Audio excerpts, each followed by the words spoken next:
Renungan Pagi, Yesus Nama di Atas Segala Nama, oleh Ellen G. White, 24 Agustus 2024. Mari kita berdoa. Bapa kami yang di sorga, Allah pencipta langit dan bumi, laut dan segala isinya, Allah yang maha besar, maha kuasa, sumber segalanya, yang kami sembah selalu melalui anak-Mu yang tunggal, Yesus Kristus. Terpujilah Yesus, anak Allah yang maha tinggi, yang adalah gembala kami yang baik. Pada pagi hari ini kami bersyukur boleh bangun dan berbakti, dan sebagaimana membaca dan mendengarkan nasihat firman-Mu, kiranya ini menjadi pembaharuan bagi kami semua, agar bekerja sama dengan Engkau ya Bapa dan anak-Mu, untuk menjangkau jiwa-jiwa yang hilang. Beserta kami sepanjang perbaktian ini kehendak-Mu yang jadi. Ampun kami akan dosa dan salah, karena kami berdoa hanya dalam nama anak Allah yang tunggal, Yesus Kristus, yang adalah Tuhan dan Juru Selamat kami. Amin. Renungan hari ini akan dibacakan oleh Ibu Oktolina Siregar. Kepada Ibu Lina, kami persilahkan. Terima kasih. Selamat pagi Bapak dan Ibu, saudara-saudari yang terkasih di dalam nama Tuhan kita Yesus Kristus. Bacaan renungan pagi kita pada hari ini, tanggal 24 Agustus tahun 2024, berjudul Yang Berkemurahan. Ayat inti terdapat di dalam Mazmur 103 ayat 8, firman Tuhan. Tuhan adalah penyayang dan pengasih, panjang sabar dan berlimpah kasih setia. Allah telah melakukan bagian pekerjaannya demi keselamatan pria dan wanita, dan sekarang Dia memanggil jemaat untuk bekerja sama. Ada darah Kristus, firman kebenaran, Roh Kudus, dan ada jiwa-jiwa yang binasa. Setiap pengikut Kristus mempunyai bagian untuk bertindak membawa pria dan wanita menerima berkat-berkat yang telah disediakan surga. Mari kita memeriksa diri kita sendiri dengan cermat dan melihat apakah kita telah melakukan pekerjaan ini. Mari kita mempertanyakan motif tindakan hidup. Bukankah banyak gambar-gambar tidak menyenangkan yang tergantung di ruang kenangan? Bukankah Kristus dan kasih-Nya telah disingkirkan dari kehidupan Anda sampai suatu bentuk mekanis menggantikan pelayanan hati? Di manakah nyala api jiwa yang pernah Anda rasakan saat menyebut nama Yesus? Dalam kesegaran dedikasi awal Anda, betapa kuatnya kasih Anda terhadap jiwa-jiwa. Betapa sungguh-sungguhnya Anda berusaha untuk menyatakan kepada mereka kasih Juru Selamat. Kekurangan kasih itu membuatmu dingin, kritis, menuntut. Berusahalah untuk memenangkannya kembali. Dan kemudian bekerjalah untuk membawa jiwa-jiwa kepada Kristus.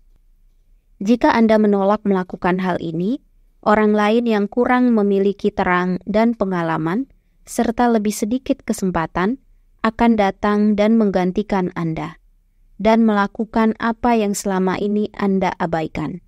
Sebab pekerjaan harus dilakukan untuk menyelamatkan orang yang digoda, orang yang dicobai, orang yang binasa.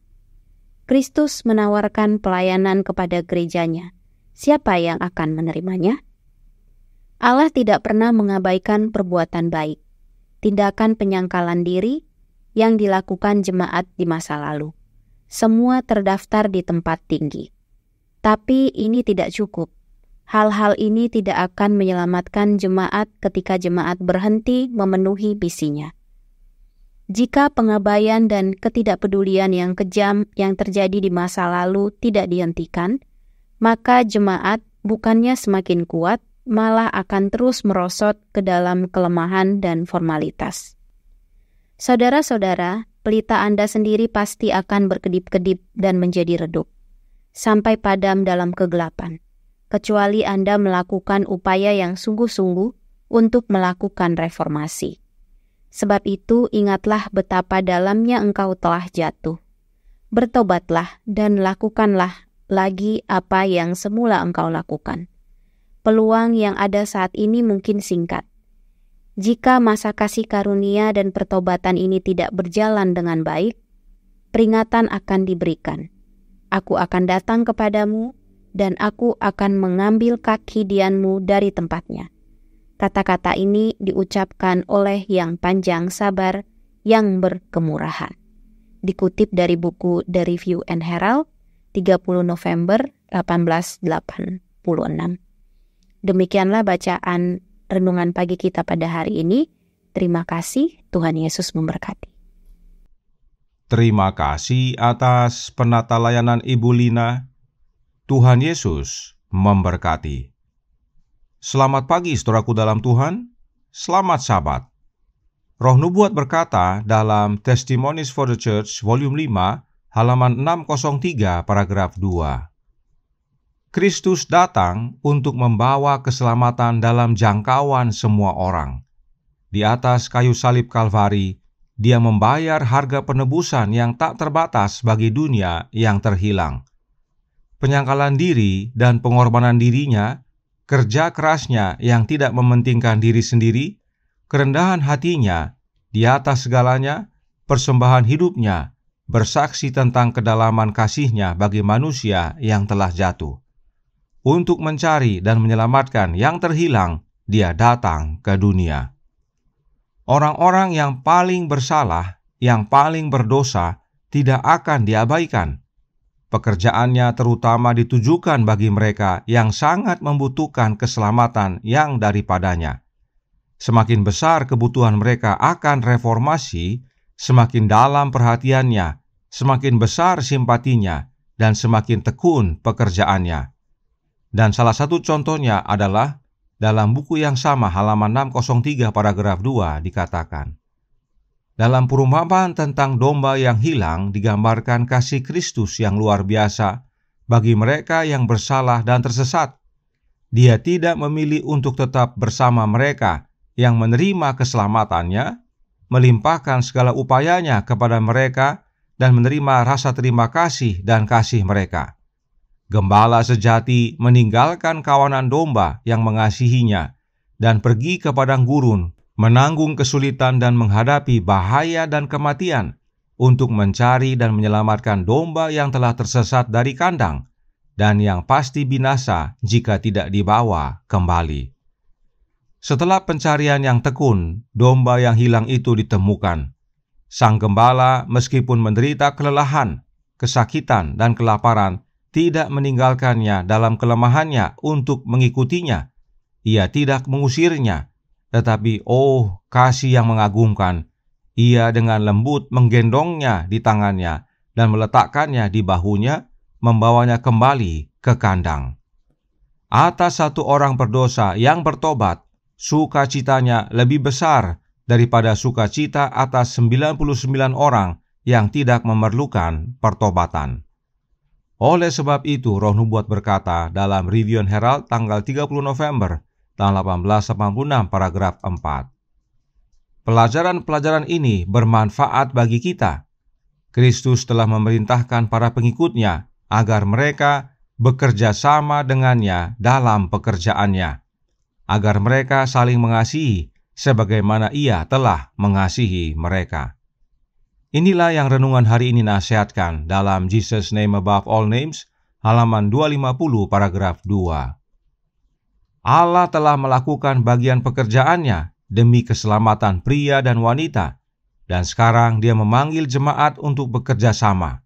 Ada darah Kristus, firman kebenaran, Roh Kudus, dan ada jiwa-jiwa yang binasa.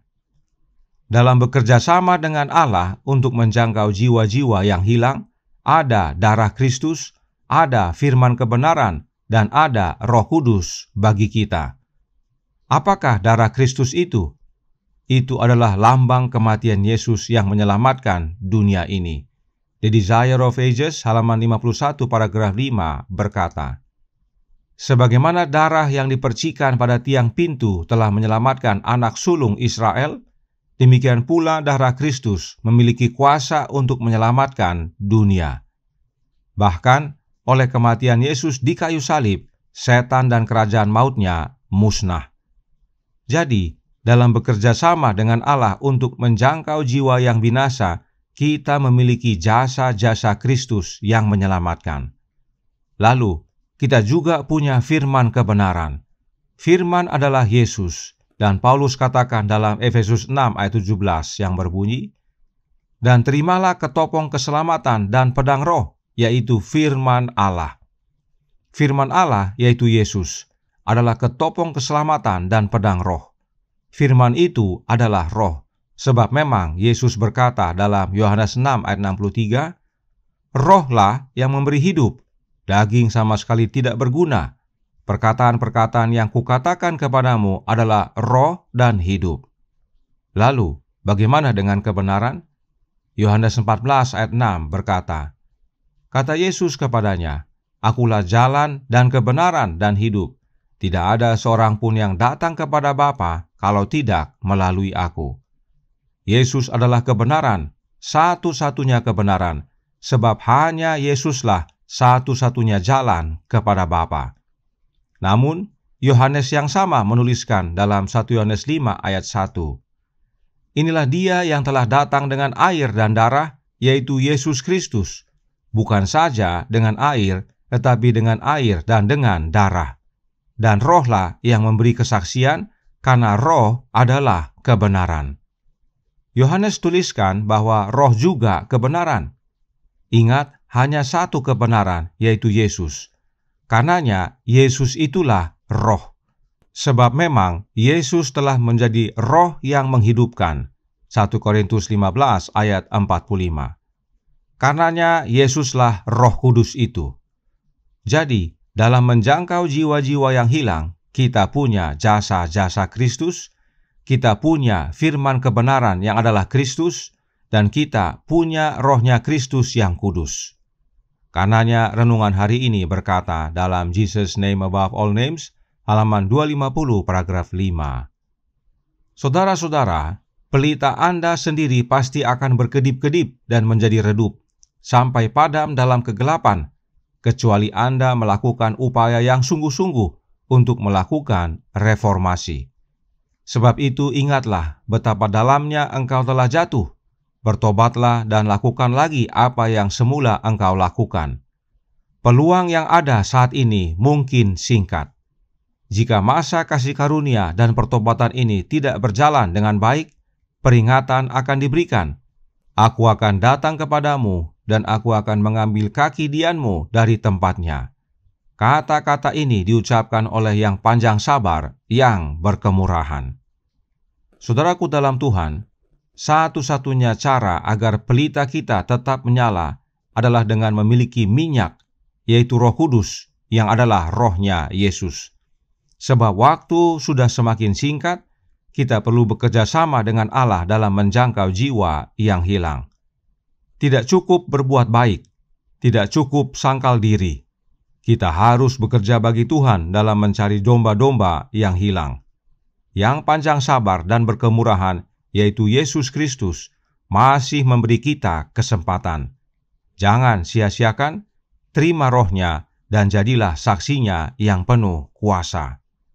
Tuhan memberkati, saya bawa dalam nama Yesus. Amin. Mari kita berdoa. Bapa kami yang di sorga, Allah pencipta langit dan bumi, laut dan segala isinya, Allah yang maha besar, maha kuasa, sumber segalanya, yang kami sembah selalu melalui anak-Mu yang tunggal, Yesus Kristus. Terima kasih atas nasihat yang menguatkan pada pagi hari ini, di mana kami harus bekerja sama dengan Engkau, ya Tuhan, dalam menjangkau jiwa-jiwa yang hilang, sebab peluang dan waktu sudah semakin singkat. Dan untuk itu Engkau telah sediakan jasa-jasamu, ya Yesus, firman dan kebenaran yang adalah Engkau sendiri, serta Roh-Mu yang kudus. Karenanya tolong kami, ya Bapa, karuniakanlah roh anak-Mu dalam hidup ini, dan biarlah kami semua yang percaya membuka hati, menerima Kristus tinggal dalam hati kami, sebab itulah wujud kami menerima jasanya, firman dan kebenarannya, serta Roh-Nya yang kudus. Beserta kami sepanjang hari ini kehendak-Mu yang jadi, ampun kami akan dosa dan salah karena kami berdoa hanya dalam nama Anak Allah yang tunggal, Yesus Kristus, yang adalah Tuhan dan Juru Selamat kami. Amin.